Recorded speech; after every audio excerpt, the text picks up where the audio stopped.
We can do so many things. All these things we've got to allow us to do so many different things. Being a human being. I don't know what it is, but you fall in love with something.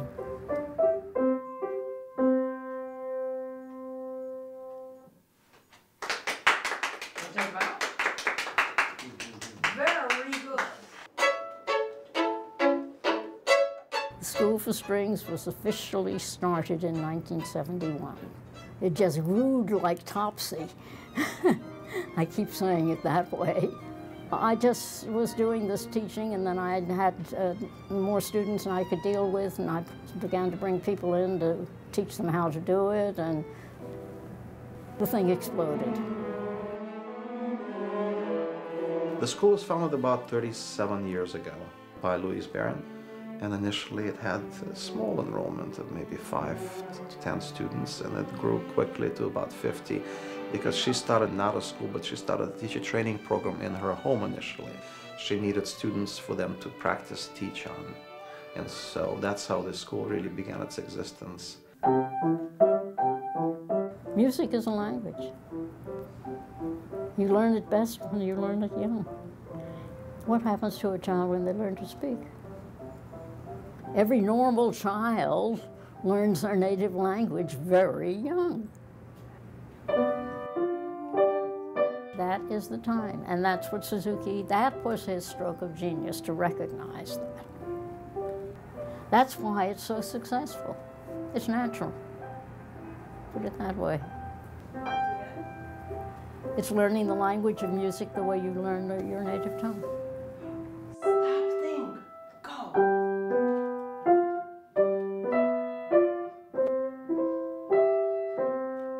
You did it. It works. Forte, little echo, forte. We're unique because we're the only Suzuki dedicated school in New York City, so we're totally committed to teaching very young kids. We nurture talent, we nurture ability. And I have to say that I'm coming from a very strict traditional background of music education.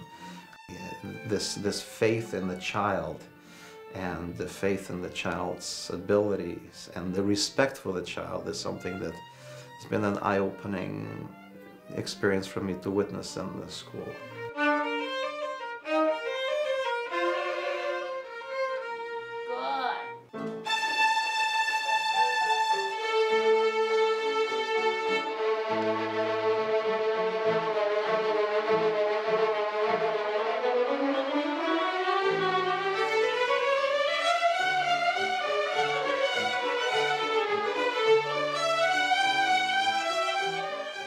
In New York City, parents can be so involved in their children's lives, and there is a kind of involvement that I think the Suzuki method really creates, which is very seamless and beautiful.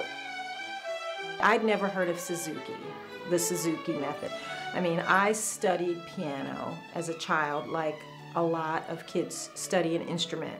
You know, a teacher, you either go to a lady or a man and once a week, or that man or lady comes to your house and you practice 3 hours before the person comes, and the instrument gathers dust in between, and nobody is actually sitting there with you or making you do it. I mean, my parents were very sweet and wanted me to play, but they weren't really involved. And that's what goes on with the Suzuki method and is reinforced here at the school.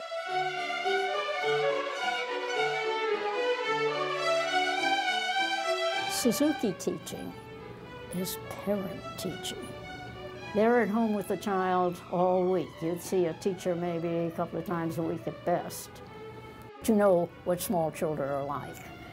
You cannot say to a child, go practice, and the child goes and practices if he's 3 years old. It is great that there's a place for the parent, but there's also the teacher, and they work together to foster learning. And so learning continues at home with the parent to facilitate practice, and accomplishment. And I think that's really a very nice system that he created, and that is one of the reasons that Suzuki music students end up being very strong students in other ways as well.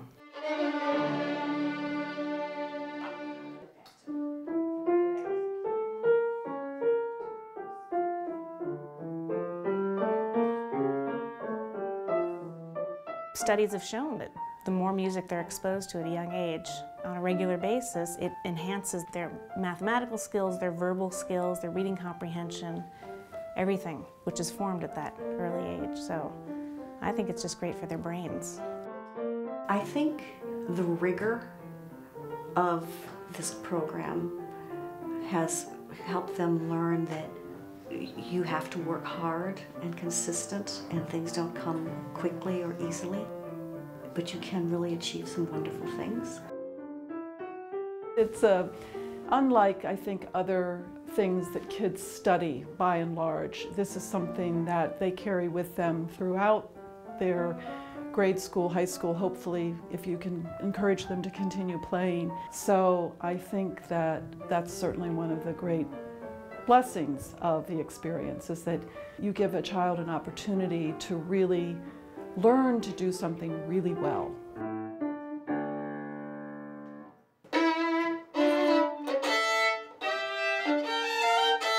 There's a community in the school that just exists. I think that's one of the reasons that the children feel so at home there, that at an early age, their parents really are here, and then they gradually step back, as is appropriate for them as they get older, so that they're beginning to let go, which is what you want in adolescence. And so it really is, to me, as though Dr. Suzuki kind of knew a lot about psychology in creating this.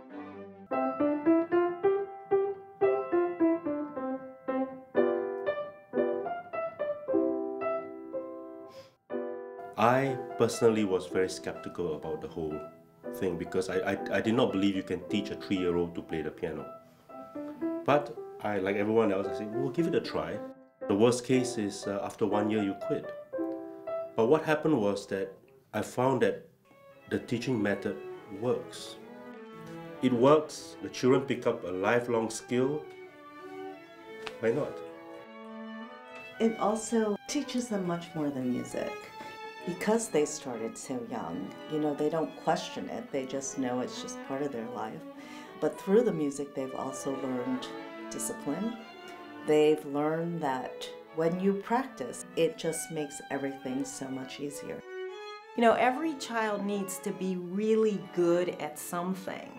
And the way that this school teaches music, any child who's capable of learning can learn to play. And it is so incredibly rewarding for the child and for the parent.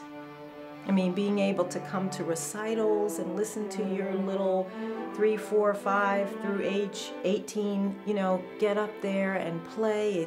It's just a wonderful experience for you and for the child. Even coming to the school, it's, to leave your job and come into a school and hear beautiful music coming from every room. I mean, it's wonderful.